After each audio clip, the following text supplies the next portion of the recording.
ভোলা বৈদ্য, আমার লেখা কবিতা ফিফু ফিসু।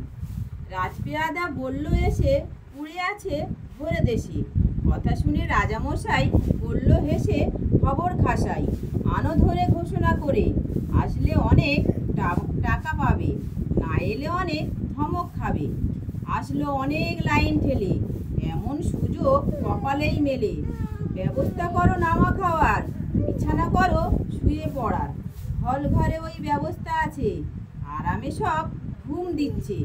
রাজ হুকুম দাও জ্বালিয়ে, ওদের এবার মারো পুড়িয়ে, রব উঠল পালা পালা, পড়ছে আগুন করছে জ্বালা।